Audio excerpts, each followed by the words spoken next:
Here's something that still gets me. The most beautiful summer morning of my life was also the morning I completely froze in English. Not one sentence would come out. Wait, you? The person who teaches this for a living? Me. Back when I was still learning. And by the end of today, you'll know the exact 3 sentences that finally saved me. I'm Chloe. That's Jake. This is English Everyday Show. And today, we're describing the perfect summer morning. Picture this. A tiny guest house in a little town by the sea. It's early. The light is still soft and gold, and I'm sitting outside with a cup of coffee, feeling like I'm inside a postcard. And this older woman, maybe 70, sits down at the next table, looks out at the water, and says, "Perfect morning, isn't it? Tell me, what do you love about mornings like this?" Oh no, an open question, in English, before coffee even kicks in. Exactly, and here's the thing. I knew the words. Sunrise, quiet, the sea. I knew all of them, but my mouth just wouldn't move. I sat there smiling like a statue for what felt like a full year. So what did you say? Please tell me you said something. I'll get there, I promise. But first, let's back up to how that perfect morning even started. Because here's what I want you to walk away with. By the end, you'll be able to describe a perfect summer morning to anyone. Naturally, the way real people actually talk. We're doing it in 3 parts. Part A, waking up, that first soft moment your eyes open. Part B, the senses, smells, sounds, the air on your skin. Part C, the feeling, that slow, unhurried calm. And at the very end, we throw you into a real role play, so you can try it yourself. Which is exactly where my little guest house story finally pays off. Let's start with waking up. So on that morning, I woke up before my alarm even went off. No buzzing, no phone, I just opened my eyes. And that's the first phrase I want to give you. To wake up naturally. It means you wake up on your own, without an alarm forcing you. On a perfect summer morning, you almost never need one. You might say, "I love summer because I wake up naturally, right when the sun comes up." See, that already sounds like a dream to me, because I wake up to 3 alarms and I still hate every single one of them. And that's the difference, right? A workday morning versus a perfect one. Now, that morning I woke up really early. The sky was barely light. There's a lovely phrase for that, at the crack of dawn. Dawn is the very first light of the day, and at the crack of dawn means extremely early, right when that light appears. We got up at the crack of dawn to watch the sunrise over the water, and honestly, I'll never forget it, because in about 10 minutes the whole sky went from gray to soft pink to full gold. And I just stood at the window thinking, oh, this is why people wake up early. Okay, but real talk. Sometimes on vacation, I don't want the crack of dawn. Sometimes I want to stay in bed until noon. And English has a beautiful phrase for exactly that, Jake. To have a lie-in. A lie-in is when you stay in bed longer than usual, on purpose, because it just feels good. It's Sunday. There's nowhere to be. I'm having a lie-in. So you've got 2 options for your perfect morning. Up at the crack of dawn, or a long, lazy lie-in. I feel very seen by long, lazy lie-in. Write that on my gravestone. Noted. Now here's the last image for part A, and it's my favorite. When I finally sat up that morning, the light was coming through the thin curtains and spilling all across the floor. The phrase for that is, sunlight streaming in. When light streams in, it pours in strongly and beautifully. I opened my eyes and the sunlight was streaming in through the window. Can you picture it? Honestly, yeah. Gold light on the floor, no alarm, nowhere to be. That's the whole fantasy. That's the whole fantasy. And that's exactly where my morning began, right before it got complicated. Quick round of pocket words. 5 little words to slip in your pocket for later. First one you just heard, dawn. That's the first light of day, when the sky starts to glow. We watch the sky change color at dawn. Next one's a feeling I know way too well. Drowsy. That heavy, sleepy, not quite awake feeling. I felt drowsy, so I made a second cup of coffee. Good one. Now, the first thing your body wants to do when you wake up, you reach your arms up and to stretch. She stretched and yawned before getting out of bed. Then you want to feel cozy, warm, soft, comfortable, like a blanket you don't want to leave. The bed was so cozy I almost stayed.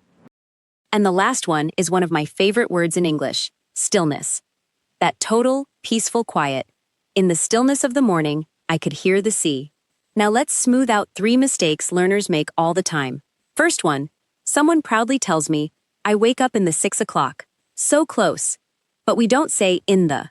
For a clock time, we use at. I wake up at 6.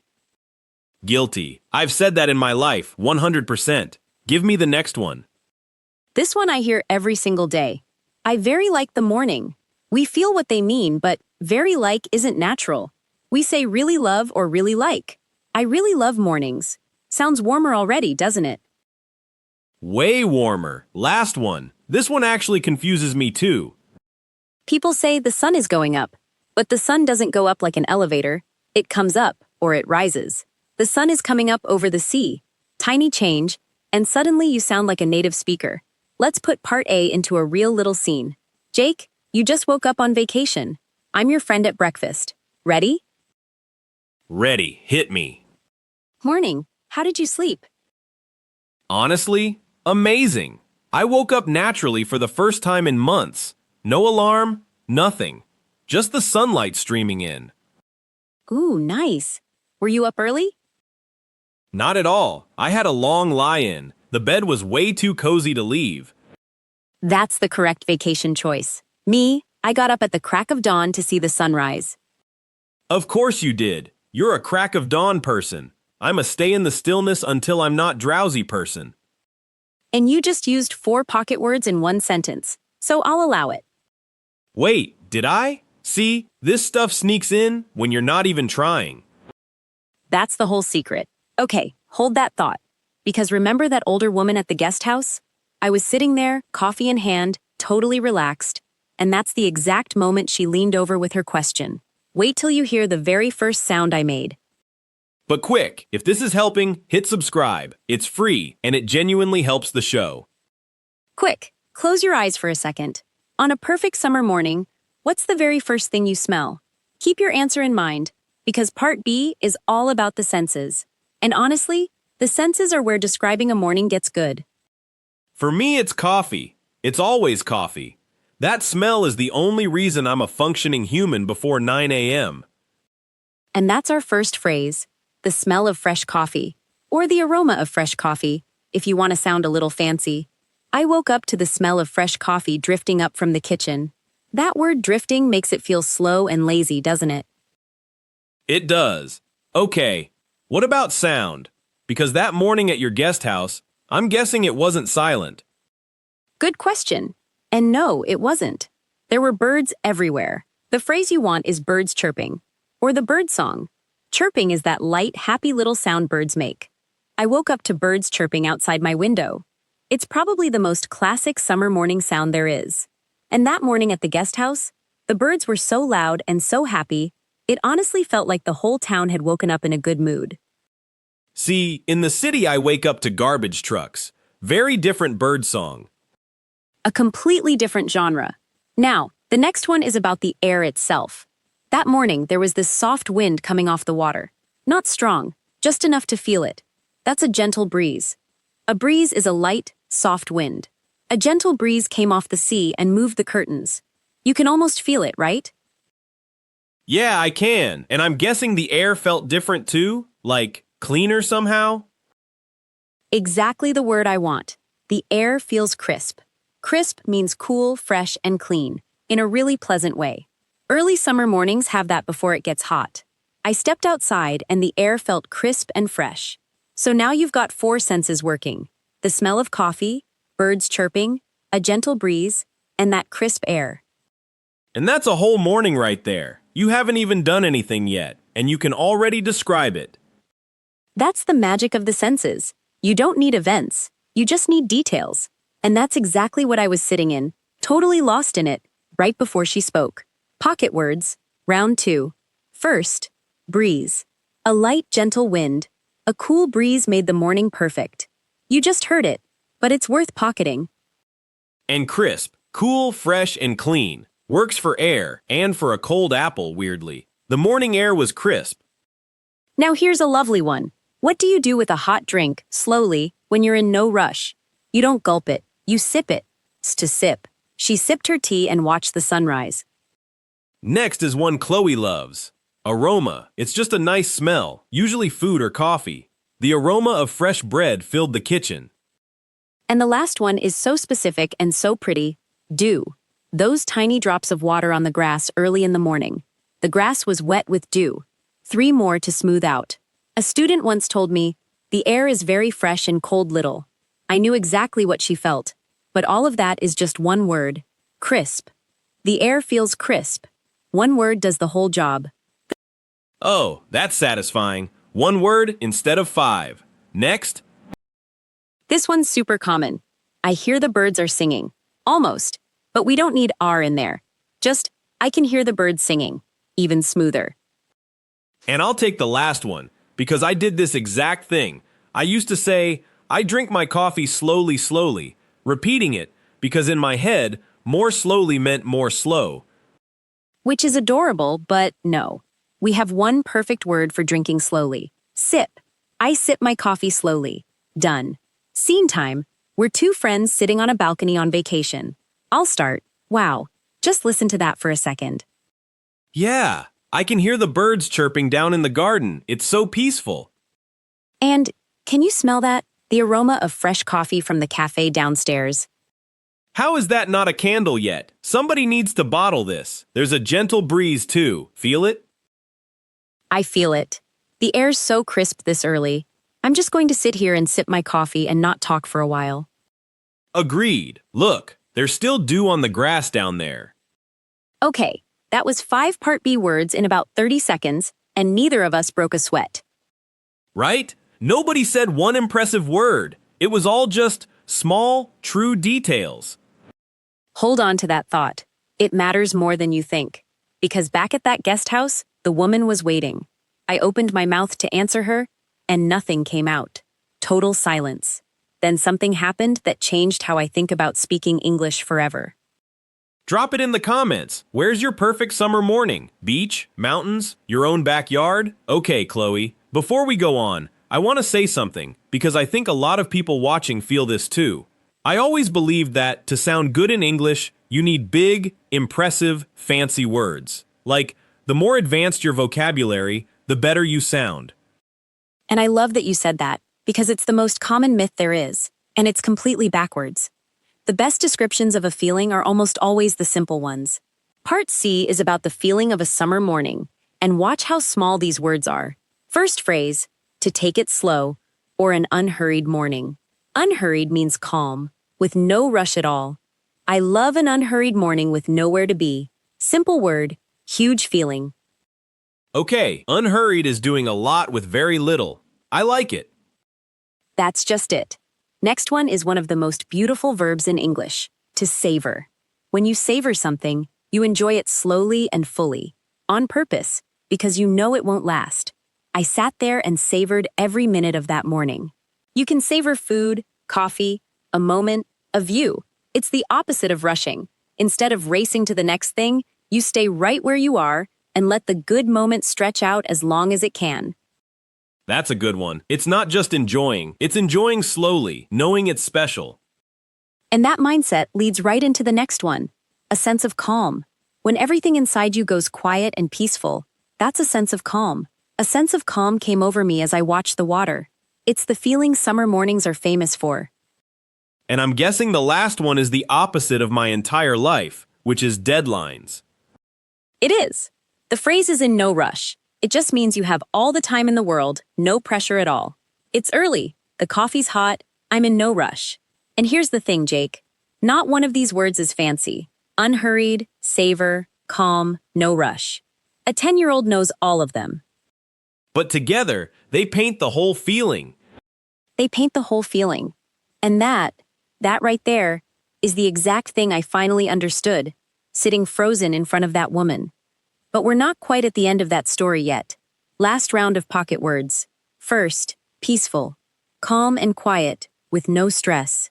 The beach was so peaceful early in the morning. And to savor, you just learned it. Enjoy slowly and fully. Savor your coffee before the day starts. Here's one you can describe a whole morning with.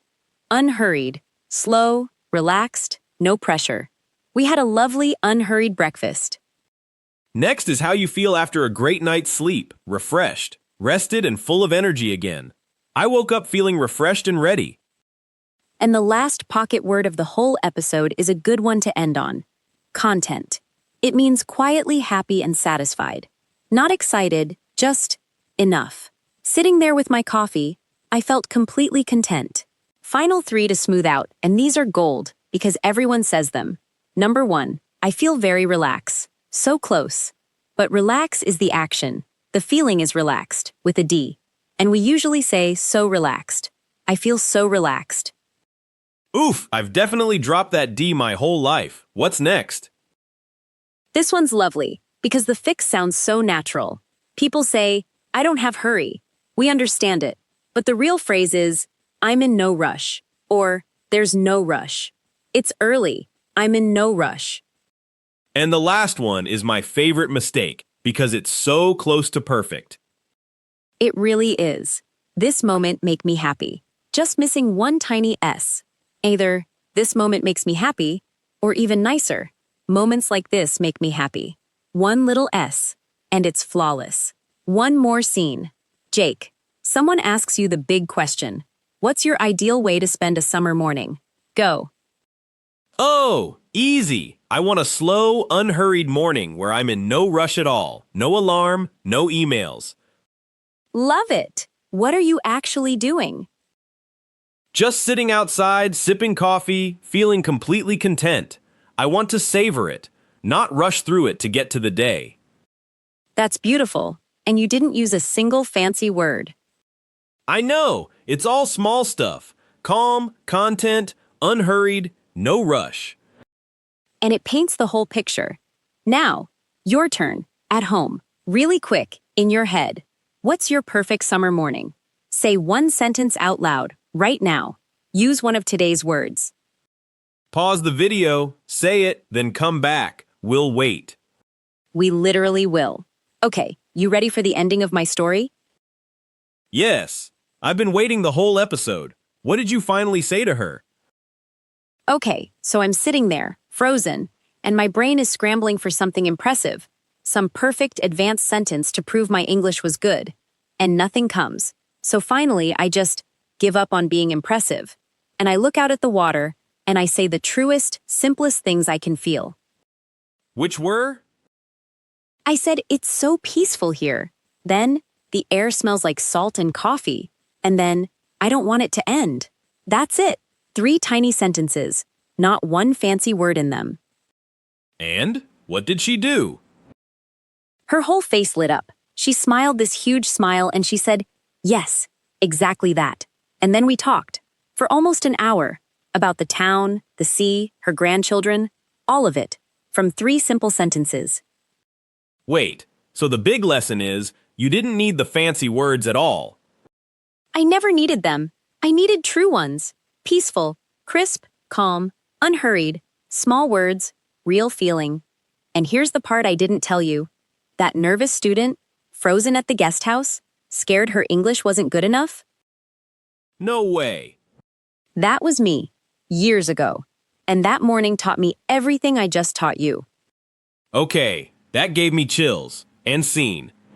So let's recap what you can now describe. Part A, waking up. Waking naturally, the crack of dawn, sunlight streaming in. Part B, the senses. Birds chirping, a gentle breeze, that crisp air, the aroma of coffee. And Part C, the feeling. Unhurried, content, in no rush, savoring the calm. And the real lesson? Simple, true words beat fancy ones every time. Every time. Next episode, we flip it completely. We're describing a cozy, rainy day. Same idea, totally different mood. If this helped, give it a like. It really helps the channel. Subscribe so you don't miss the rainy day episode. And share it with a friend who's learning too. Practice out loud this week. Describe your morning. See you next time on English Everyday Show. Bye!